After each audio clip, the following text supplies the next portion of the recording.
Now that we've assessed our current travel situation, we have decided to go ahead with purchasing an aircraft for on-demand travel.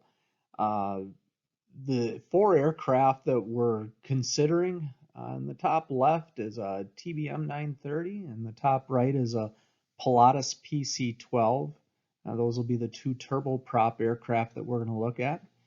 And on the bottom left is the Learjet 70, and the bottom right is the Nexstant 400 XTI.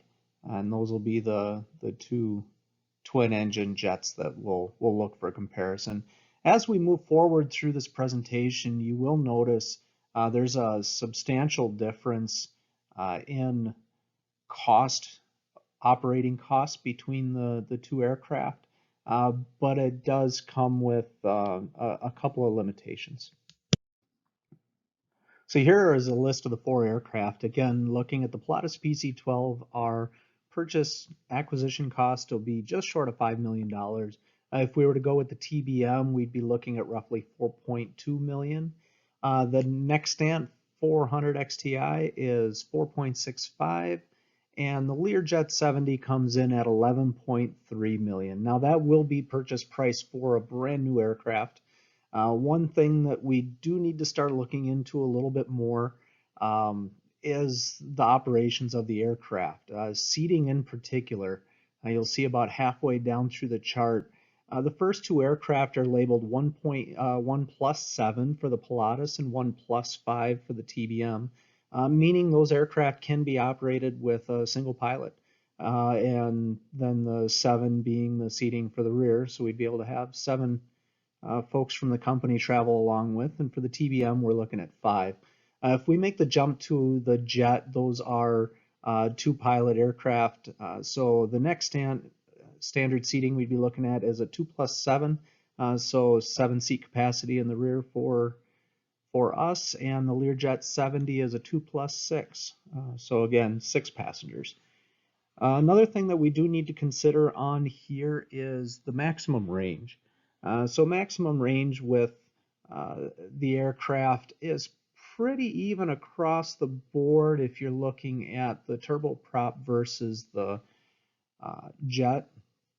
And one thing to keep in mind also is the majority of our trips that we take do tend to sit right around the 300 nautical mile range. So we're really not going to stretch the legs of any of these aircraft.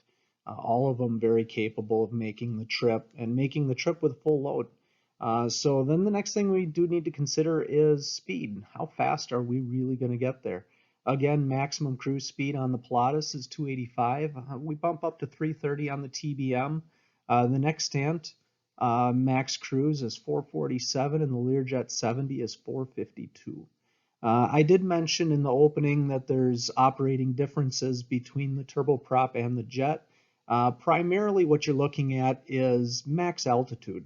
Operating in the south and southeast, there's going to be quite a few pop-up thunderstorms that may hinder a trip here and there, and the ability to be able to get over or get around those storms would definitely be beneficial. So the Pilatus and the TBM, we are limited to 30,000 and 31,000 feet respectively. The Nexstant and the Learjet, they go from 45,000 feet on up to 51,000 for the Learjet. So with those kind of altitudes, even at cruise at 45 and 47,000 for the Nexstant and the Learjet, we'd certainly be able to bounce up and skirt around, quickly skirt around some of the pop-up thunderstorms that we'll see during the spring and summertime in the south. Other things to consider as well is our specific range. How far can we go on a pound of fuel? All four of these aircraft operate on Jet A, and you'll notice the TBM kind of jumps out at over 1 pound per nautical mile, which is very efficient for an aircraft. The Learjet being the gas guzzler, if you will, at 4.51. So I mentioned the speed difference between the aircraft, and on a trip time comparison chart here, You can see I've laid out the 1,000 nautical miles, 600 nautical mile, and 300 nautical mile trips, and the approximate time it would take to do each one. You can see there is a significant difference jumping from the Learjet to the Pilatus. The length of time for the Pilatus is on a 1,000-mile trip is going to be close to 3 hours and 45 minutes, where bouncing down to the Learjet, you're under 2.5. So significant time savings, and then the other two respectively come in between. And the last thing we're going to consider for this presentation is our overall aircraft utilization. You can see the Learjet, because of the speed, certainly gets used the least. What we're looking at here in the orange is our current travel based on our current trips that we've taken over the last year. And then in the blue, it's going to be travel with the expansion. This total travel time is considering all employees to include the COO.